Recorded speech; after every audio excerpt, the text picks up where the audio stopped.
بسم الله الرحمن الرحیم. السلام علی من جعل الله الشفاء فی تربته. سلام بر کسی که خداوند شفا را در خاک شریفش قرار داد. این خبر را برسانید به کنعانی ها.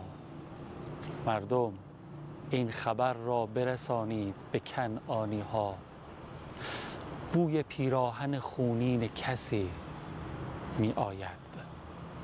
سلام خدا بر همه گریه کنان و عزاداران و سوگواران حضرت ابا عبدالله الحسین و سلام به همه شما هم نفسهای یاد خدا. الهی که حالتون خوب باشه. فرارسیدن شام قریبان سید و سالار شهیدان عالم حضرت ابوالاحرار رو به همه شما تسلیت و تعزیت عرض می کنم. در درجه اول به محضر امام زمانم صاحب عزا و ماتم که به تعبیر علامه امینی صاحب کتاب شریف القدیر این شبها و روزها عزادار حقیقی ایشان هستند. اندوهناک جد قریبشون مصائب امام حسین علیه السلام هستند. قلبشون در فشار هست و صدقه برای سلامتیشون رو انشاءالله فراموش نکنیم. انشاءالله آنچه که در دهه اول محرم عرض ارادت و محبت و سوگواری به محضرشون تقدیم کردیم یک جا مورد قبولشون قرار بگیره و توشه خوبی باشه برای ادامه مسیر زندگیمون و قبر و قیامتمون. السلام علی الحسین و علی علی ابن الحسین و علی اولاد الحسین و علی اصحاب الحسین. ولا راقبوا فيك أثاما في قتلهم أولياءك ونهبهم رحالك وأنت مقدم في الهبوات ومحتمل للأذيات. قد عجبت من صبرك ملائكة السماوات فاهدقوا بك من كل الجهات. الله أكبر. وأثخنوك بالجراح وحالوا بينك وبين الرواء ولم يبقى لك ناصر وأنت محتسب صابر تذب عن نسوتك وأولادك حتى نجزوك عن جوادك فهويت إلى الأرض جريها تتأك الخيول بهوافرها وتعلوك الطغاة ببواترها. قد رشح للموت جبينك واختلفت بالانقباض والانبساط شمالك ويمينك تدير طرفا خفيا إلى رحلك وبيتك فقد شغلت بنفسك ولدك وأهاليك وأسرع فرسك شاردا إلى خيامه قاصدا مهمما باكيا. فلما رأينا النساء جوادك مخزيا ونظرنا سرجك عليه ملويا برزنا من الخدور ناشرات الشعور على الخدود الاتما. پیچیده شمیمت همه جا ای تن بی سر، چون شیشه عطری که درش گم شده باشد. آره درست امشب شام قریبان امام حسین جانه، اما برای تشییع جنازه تشریف نیارین، چون پیکر مطهرشون 3 روز روی ریگ‌های داغ بیابان و زیر آفتاب سوزان کربلا ماندن. امشب پیکر مطهرشون همدم با ساربانه، ساربانی که اومده غنیمت جمع کنه و فقط خدا میدونه چه کرد با دست و انگشتر امام حسین. امشب سر مقدسشون از طرفی هم نوربخش تنور خولی است و خدا صبر بده امام زمانمون وقتی اینها رو میشنوند و فراتر از شنیدن گفت اگر این از تأثیر شنیدن کی بود مانند دیدن. اگر ما این روزه ها رو این روزها این شبها شنیدیم، اشک ریختیم و قصه خوردیم، امام زمانمون که هر صبح و شام میگرین این روزه ها رو به نظرم میبینن و هر بار هر سال براشون تکرار میشه. خدا بهشون صبر بده انشاءالله که سلامت باشن و دعاشون شامل حال من و شما باشه. خب ما همچنان به دعای خیر شما مهمان این آقای کریم هستیم. آقای کریم نه به اعتبار عرض بنده، به اعتبار فرمایش مرجع عالی قدر جهان تشیع حضرت آیت الله مرعشی نجفی رضوان الله تعالی علیه که ایشان رو یعنی امامزاده شاه سید علی در شهر مقدس قم رو کریم آل هاشم معرفی کردن.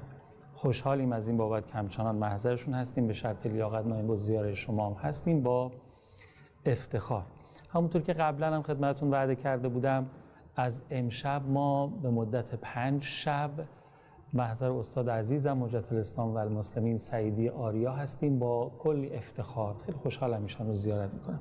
آقا سلام علیکم، خیر مقدم، عرض تسلیت. سلام علیکم و رحمت الله. بسم الله الرحمن الرحیم. بنده هم عرض سلام و ادب و احترام دارم خدمت شما و همه بینندگان عزیزمون. انشاءالله که توفیق بندگی و اطاعت خداوند رو در همه احوال زندگی داشته باشیم. الهی آمین. و انشاءالله که معرفتمون، محبتمون نسبت به این خانواده روزافزون باشه. الهی. عرض تسلیت بنده رو هم پذیرا باشه. اولین تسلیت خدمت وجود نازنین حضرت بقیت الله الاعظم عجل الله تعالی فرجه الشریف که فرمودن حتی علامه امینی رضوان الله تعالی علیه در تکمله فرمایش شما عرض بکنم که صدقه میذاشتن، شب عاشورا صدقه میذاشتن در این ایام برای قلب نازنین حضرت. چرا که ما روزهایی که ما میگیم راوی میگه نوعا اینجوری فلان کتاب مقتل میگوید، راوی میگوید، فلانی میگوید. حضرت خودش میبیند، چون عنصر زمان و مکان که برای اهل بیت علیهم السلام مانع نیستش که اطلاع از چیزی به واسطه گفتن از دیگری نیاز نیست برای اونها که اونها در یک افق دیگری هستند. لذا درک واقعی روزه در قلب اونها شکل میگیره و علقه‌ای که اونها نسبت به امام حسین علیه السلام دارن باز از علقه ما خیلی شدیدتره. علقه‌ای نسبت به واقعیت، علقه‌ای نسبت به امام، علقه‌ای نسبت به جد بزرگوارشون. اصلا درک دارن از واقعیت مطلب. ما نهایت به اندازه قطره خودمون از دریا، خودم رو دارم عرض میکنم، متوجه هستیم. انشاءالله خداوند آرامش به قلب امام زمانون بده، سلامتی باشه برای قلب امام زمان. تسلیت رو اول خدمت ایشون میگم و بعد برای همه کسایی که دلاشون داغ داره. تو این روزا میبینی لبخند به لبشون نمیاد، حال خوشی ندارند، حزنشون با حزن اهل بیت گره خورده و فرحشون با فرح اهل بیت. این روایت اینه که عرض میکنم. الهی شکر، این بعد از این عرض تسلیت یک شکرانه هم داره و یک زکات هم داره. خدا شکرت محبت ما رو، جهتگیری قلب ما رو به سوی اهل بیت قرار داد. شکرت این شبا اشک و آه و ناله ما برای اهل بیت علیهم السلام. شکرت اجازه هیئت رفتن دادی و شکرت به این چشم من اجازه دادی برای ابا عبدالله علیه السلام اشک بریزه، به این دست من اجازه دادی توی سر و سینم بخوره. الهی شکر. اینا شکرانه زیادی داره. خیلی ها شاید غافل باشن. نفس زندگی ما همین محرمه، نفس زندگی ما همین عزاداری هاست. لذتی که توی این گریه کردن هست تو هزار خندیدن جای دیگه نیست. لذتی که توی حرف زدن با خدا، توی هیئت، با مناجات با خود ابا عبدالله علیه السلام حرف میزنی، آقا منو بپذیر، آقا منو شفیع باش نسبت به اون کار خطایی که کردم. آقا من آبرو ندارم یا وجیها عند الله. اینقدر عبارت ها قشنگه، آره. لذت بخشه. با اهل بیت علیهم السلام لذیذترین نوع زندگی همینه. بدونی کسی دوستت داره و دوستش داری، بدونی اشک و آه و ناله و خندت جهت داره و برای کسیه که پیش خدا آبرو داره، بدونی آخر و عاقبتت انشالله طوری باشه که دعا هم میکنیم انشالله اینطوری باشه، با نام و یاد اونا آدم از دنیا بره، به عشق اونا از دنیا بره، آخرین کلامش توی این دنیا نام اهل بیت باشه، اولین کلامش در حشرش نام ابا عبدالله علیه السلام باشه. اینجوری هم زندگی کردن شیرینه، هم مردن شیرینه. آره الحمدلله رب العالمین. این لذت شیرین و دلچسب رو که حالا ما شیعیان سال هاست داریم تجربه میکنیم، حالا کمتر بیشتر، بعضیامون فقط تو ایام محرم، بعضیامون بیشتر در طول سال، با این شیرینی و این طعم خوش و لذت بخش داریم کیف میکنیم، لذت میبریم با ذکر امام حسین، با ذکر مصائبشون، با اشک ریختن در مصیبت‌هاشون و اینها. داشتم فکر کردم که حالا قرارم نبود اصلا اینجوری شروع کنیم، درست، ولی دارم احساس میکنم که هرچی سال جلوتر میره، ببینیم بعضیا در طول تاریخ بالاخره فوت میکنن، شهید میشن توی واقعه هر چقدر بزرگ و اینها، بعد یه مدت بالاخره مردم اونها رو دست فراموشی میسپرن، طرف هر چقدر بزرگ باشه اینا. ولی امام حسین قربونش برم هرچی سال به سال داغش تازه میشه. آره داغش هی به تعبیر پیامبر آره داره تازه تر میشه و این تازه تر شدن به تعبیر امام خمینی خونهای ملت‌های مسلمان رو هم داره به جوش میاره. نه فقط حالا دیگه مسلمان ها، غیر مسلمان تو 5 قاره دارن کیف میکنن با امام حسین. این طعم خوش رو می‌خواستم اینو بگم، اونا هم دارن میچشن الان، از آفریقا گرفته تا آمریکا، آمریکای جنوبی و لاتین و حتی جای مختلف اروپا می‌بینیم واقعا سال به سال قوی‌تر داره میشه. الهی شکر، الحمدلله، خیلی خدا رو شکر. یه موقعی یه کسایی قرآنو گذاشتن روبروشون، با تیر زدن، گفتن لعبت هاشم و بالملک فلا خبر اونجا اولا وحی نزل. گفتن بنی هاشم اومدن با حکومت بازی کردن، میخواستن بگیرن به بهانه وحی، فلا خبر اونجا اولا وحی نزل. نه خبری آمده بود نه وحی آمده بود، اصل قرآن هم با تیر زدن. فکر میکردن، میدونید حالا عزیزان بینندمون هم شاید بدونن، سالها اومدن کشاورزی کردن اونجا، شخم زدن زمین کربلا. بله. چقدر سخت گرفتن برای کسانی که بخوان برن اونجا، دستها قطع کردن و چی. خب چی شد؟ مردم شماها رو فراموش کردن، اما امام حسین علیه السلام تو قلبها زنده بود. عبرت تاریخی یعنی این، حق جای خودش میمونه. ان الباطل کان زهوقا. باطله که خاصیت زهوق بودن، خاصیت رفتنی بودن مال اونه، مال باطله. امام حسین علیه السلام میماند. اما میشود توی جوی آدم زندگی بکنه، با همین امام حسین علیه السلام هم خدایی نکرده هدایتش باشد و انسان نسبت بهش منعطف نباشد. مگه تو خود زمان امام حسین علیه السلام نبود؟ مگه خطبه نخوند حضرت با لبان مبارکش، با اون تشنگی، با اون فریاد؟ آیا همه نسبت بهش منعطف شدن؟ خدا رو شکر تو این روزا نگاهمون نگاه عبرتیه. ببین یه وقت ما صرفاً یک عزاداری است، اگه صرف یک عزاداری باشه اتفاقی نمیفته، یعنی تمام بشود و برود. اما نوع ماهیت عزاداری ما توش بیان داره، روش روشنگری داره، توش فریاد داره. آره به نظرم برای همینی که امام فرمودن این محرم و سفر است که اسلام را زنده نگه داشته است، به خاطر همین محتواست.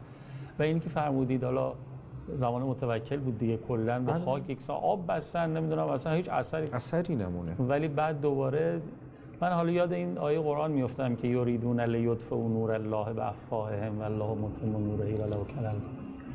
و اینکه آره خدا نمیخواد دیگه، خدا نمیخواد. البته خدا ابزاری هم داره در این دنیا که توسط اونها داره این اتفاق رقم میخوره. اگه اجازه بدید من یه فاصله دوستانو بگیرم، برگردم، بعد از همینجا میخوام یه پلی بزنم به بحث اصلیمون که واردش بشیم با اجازه شما. حالا کار به اینجا رسید، من این بیتم بخونم. گفتش که دشمنت کشت ولی نور تو خاموش نشد. چرا؟ دشمنت کشت ولی نور تو خاموش نشد. آری آن جلوه که فانی نشود نور خداست. کودکی به گردن ما شال ماتم است، نابرده رنج گنج به ما داده ای حسین. الحمدلله رب العالمین. من با افتخار خدمت حجت الاسلام و المسلمین سعیدی آریا هستم و الحمدلله بحثمون خیلی لذت بخش بود در محضرشون تا اینجای کار. حالا میخواستم ببینم که در واقع نزدیک به 1400 سال از واقعه عاشورا میگذره، یک سنگ محک، یک نقطه عطف در تاریخ که دو طرف کرد دیگه انسانها رو و تا همین الان هم میدانهای حق و باطل برگرفته از همون مفاهیم و آموزه های اون کلاس درس 24 ساعته است که امام حسین و یارانشون برای ما تبیین کردن. یه سوال اساسی هست، به نظرم این سوال خیلی اساسی، ریشه‌ای و پایه‌ای است که تبیین این سوال هر چقدر توسط شما و مثل شما صورت بگیره به نظرم جالب. ما تو شب‌های گذشتم کمتر بیشتر به فراخور اساتید به این مفهوم پرداختن، اما دوست می‌داریم که شما هم راجع به این موضوع صحبت بکنیم، چون ما الان نشستیم میگیم که آقا چرا اون زمان مثلا مسلمان ها خوب ندرخشیدن، وظیفه‌شون رو نشناختن، اگه ما بودیم چنان میکردیم و اینها. این نشون میده تاریخ یک در واقع عاشورا اتفاق نبوده، یه جریان بوده که دونستن دلایل شکلگیری اون از نون شب برای ما الان واجب تره، چون ما هم از قضا هم عصر امامی هستیم که نسبت به او تکالیفی داریم و اگر ندونیم چه اتفاق افتاد ممکنه این بعدی ها هم از ما همونطوری پناه بر خدا یاد بکنن که ما از اون مسلمان ها یاد میکنیم. مسلمان ها حدود 50 سال بعد از عصر پیامبر مقابل فرزندش ایستادن که او رو پیامبر میبوید، میبوسید، میگفت من از او هستم، او از منه، خدا دوست داره هر که او دوست و الا ماشاءالله که شما مردم بهتر میدونید. واقعا چی گذشت به مردم، به مسلمون هایی که از مساجدشون، از معزنه هاش ندای توحید و اشهد ان محمدن رسول الله پخش میشد روزی 5 وعده حداقل 3 وعده نماز میخوندن خیلیشون. چرا چی شد این فاجعه رخ داد؟ یا پناه میبریم به خدا از اینکه ما گرفتارش نشیم. اشاره درستی فرمودید. خب پیامبری که در 23 سال عمر شریف نبوتش از عرب جاهلی که دختر زنده به گور میکنه، جنگش سر اینه که این حیوان در اون مرتع چریده جوون میکشن از هم دیگه. پیغمبر اومده اینا رو طوری تغییر داده که آیات قرآن رو متوجه میشن، آیات مدنی و اواخر عمر شریف پیامبر اکرم صلوات الله و سلام علیه رو میبینید مخاطبین چیزای عجیبی هستن و مردم میفهمن اینها رو. این شدت تأثیر یک کار فرهنگی پیامبر اکرم صلوات الله و سلام علیه است. از این ور هدایت رو داریم. اینجوری نیست که شیطون نباشه تو این موقعیت که نفس نباشه، نه، هم شیطون لأغوینهم کار خودشو داره انجام میده، هم نفس لامارتون بالسوء. اینها نقطه نگه داشتن نداریم. شما یه لحظه صبر کنید مثلا ما هدایتمون رو انجام بدیم، نه، هدایت و ضلالت و گمراهی همیشه در کنار هم دیگه هست. اون عواملی که باعث میشود توی تنگه احد مسلمان ها شکست بخورن در حضور پیغمبر، این عوامل بعد از حضور پیغمبر هم حضور دارد. چه اتفاقی میفته؟ پیامبر اکرم صلوات الله و سلام علیه رو میبینن، دستورش هم وجود داره که این تنگه رو به هیچ وجه، اینایی که میگم صراحت تاریخیه، به هیچ وجه رها نکنیم. چه جنگ مغلوبه شد، چه مثلا ما بردیم یا نبردیم، اما اینها یک از خودشون به واسطه اون هرسی که پیش میاد نسبت به غنایمی که روی زمین ریخته جلوی چشمشونه، وای اگر ما نریم بگیریم، مثلا دیگران برمیدارن میرن تنگه رو خالی میکنن و رسول الله وقتی بالا سر یک امت هست باز هم جنگ شکست میخورد. یعنی اینکه خدا تضمینی نکرده که حالا که رسول الله اومد دیگه تمومه، باید اصحاب او باشید، گوش به فرمانش باشید تا پیروز شوید. ان تنصروا الله ینصرکم. شرطی است اگه نصرت خدا کردید، نصرت ولی خدا یعنی گوش به حرفش دادن دیگه، نصرت به این معنا او دستور میدهد شما انجام بدید. ولی اگر اینطوری بود، اینجوری نیست. قوم حضرت موسی هم بهش میگن خودت با خدای خودت برو بجنگ، ما این گوشه مثلا بشینیم. نه، جریان بر اساس اینه که بر همین علل مادی استوار است و اگر شما نصرت نکردید رسول خدا رو، حرفش رو به عنوان حرف خدا و تکلیف نپذیرفتید، جنگ برده رو میبازید. اینم دقت بکنیم، ما تو جنگ احد تقریبا غلبه تمام بود. حتی تو فیلمش هم اگر دیده باشید فرار کردن هم، حالا تو از اون تاریخش برداشت شده. پس چیز برده رو میشه باخت.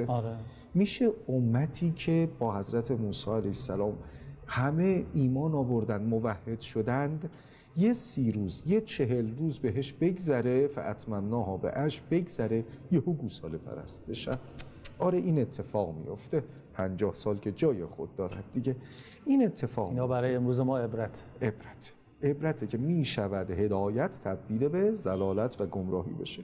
میشه حتی در زمان ظهور ولی این اتفاق بیفته. ما باب ارجاء که حجت در اصول کافی رو بخونید. اصلا چرا به حضرت حجت میگیم حجت؟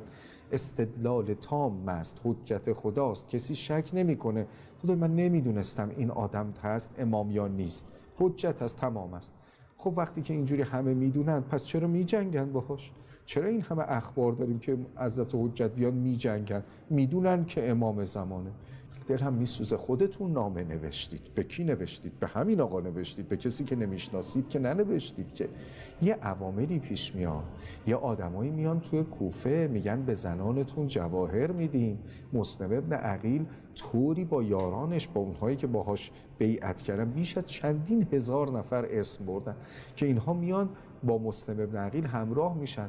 از دارالحکومه نمیتونه ابن زیاد بیاد بیرون، گاهی در ایوان میاد، مردم بهش ناسزا میگن، برمیگرده. یعنی در واقع مسلم ابن عقیل کوفه را گرفته است، فتح کرده است.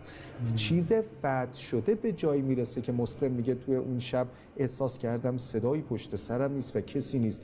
برگشتم نگاه کردم، دیدم تنهام.